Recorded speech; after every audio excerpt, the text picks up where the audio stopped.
Hello and welcome to this very quick tutorial of life on the event horizon and the core mechanics. This is a section of the map. You can see it has different locations on it. Each location is represented by one of these location tiles. The dotted line indicates that this is one location. Each player has a player mini. This is a US Space Force player. This is also a US Space Force player. This player is playing security, has 2 skill dice. He's carrying a maximum of 3 life support cubes to stay alive. Maximum of 5 items. You have a security cable and a halogen gas extinguisher.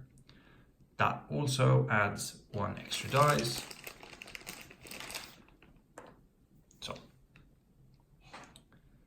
this US Space Force player has got a med science character, 2 blue dice, maximum of 3 life support, a nail gun which gives a choice of either yellow or red, has chosen yellow, a power core which gives a 1 black, and a trusted security cable. Start of the turn, we roll the dice. It's a nice roll. We place the dice into the dice tray with the numbers that we rolled. So that stays in there, nice and tight, doesn't go anywhere. Just to keep track of what you actually rolled. So this player needs to roll all 4 dice. Dice go into the dice tray. And we're ready to start. So let's begin our adventures on board the Event Horizon. Both players start on the docking bay, which is attached to their ship. Each turn consists of movement action 1, movement action 2, and movement action 3. So you get 3 movement action before it's the end of the turn. So you do movement action 1, then movement action 2, then movement action 3, then you do 5 minutes team time. Each player has, for every time they move, they have 3 movement points. But if they enter a undiscovered location, they have to end their movement. So even though this player can move 3 steps, player moves there and has to end movement because it's an undiscovered location. Same goes for this player, even though theoretically you could move 3, but undiscovered location, so movement ends. That's the end of movement 1. At the end of movement 1, all undiscovered locations are turned over.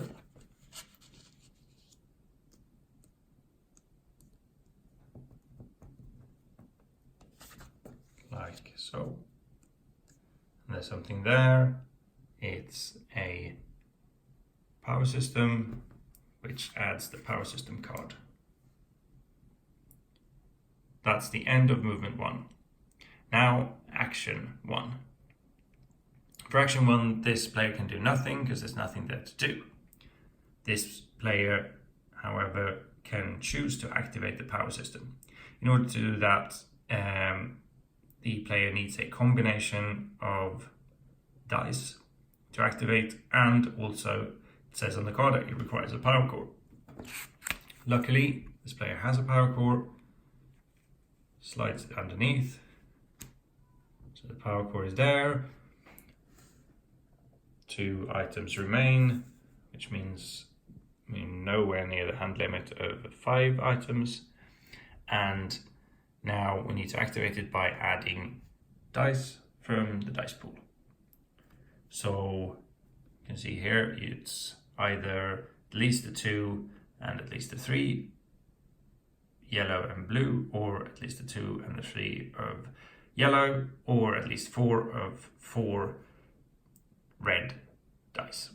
So we choose to go with the combination of yellow and blue, and the power system turns on, which means that this section of the ship now has more power. Now it's time for movement 2. This player decides to move 1, 2, 3. It's an undiscovered location, so movement ends, and it would have ended anyway because the player used up 3 movement points.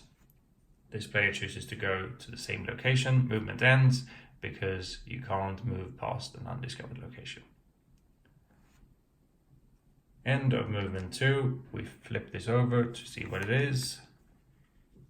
It's a storage. So we add a storage card. Indicated on the storage card is what you need to do to search the storage. Let's see what we have in our dice pool. The first player has a 4, 5, and 6. The second player has a 5 and a 4. They discuss and decide that it's this player will open the locked storage, draws an item card. It's a glue gun. The glue gun says to add a yellow skill dice, so we do that. We roll it, we add it to the dice pool. That concludes action 2. In order to move on to these, you need to find an airlock. So let's see if we can find one. If we're lucky, there might be one there, or there could be one there, or there, or there. So let's see.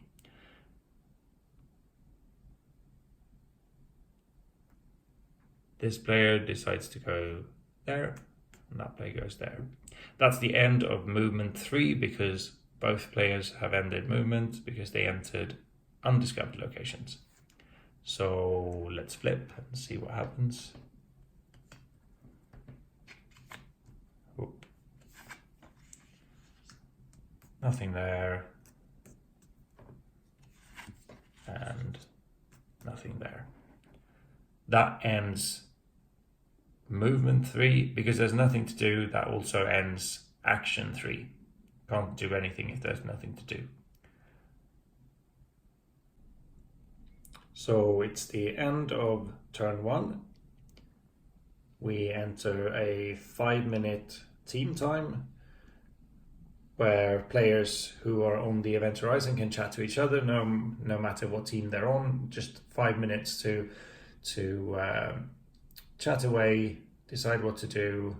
If this was one player from US Space Force and the other one from the African Union or China or something else, they can chat away if they want to. If they don't, then that's fine too. But 5 minutes of doing that.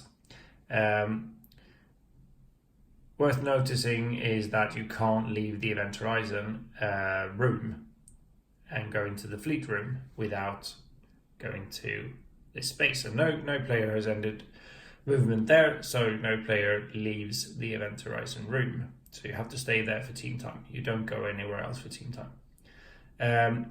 Before you start team time, there are a couple of things you need to do. First up is refresh your dice pool so you know what dice you have when you plan for the next move. So these go back. The dice in the dice pool, you can't save them between runs. And we just double check. We have 2 for there. Nail gun, maybe not. We'll use the red die this turn. So that goes there. Have the glue gun, and hang on, the power core is underneath the power system. So this goes back into the black die pool. That's done. We re-roll these. Not such a good result. So we just fill up our dice tray. It's a decent result, not bad. And the security player really can't save these either, no matter what he'd roll. And here's a new roll, so you just add these to the dice pool, and that player will have those ready to play when we start turn 2. Also, we don't have any life support currently, so players either have to pay 1 life support cube each, or each take a minor injury, which you would for not being able to breathe. So there's that, you pay those. The security player has 2 life support remaining. The med science player also has 2 life support remaining. We've refreshed the dice pool. These players are now chatting away on what to do next and how to find the airlock and maybe find some other good stuff. This card no longer has dice on it, so it can be activated again. Like so, if that player goes there, it can activate again. If this happens and there's already dice on the card, this player can do nothing on the card. This player also can do nothing on the card since there is a dice on it. So as long as there are no dice on the card, you're fine to activate it again. And if you were to activate this again, you would turn the power system off. Power would decrease for the section. You'd get the power core back, you'd get the black dice back, and that's about it.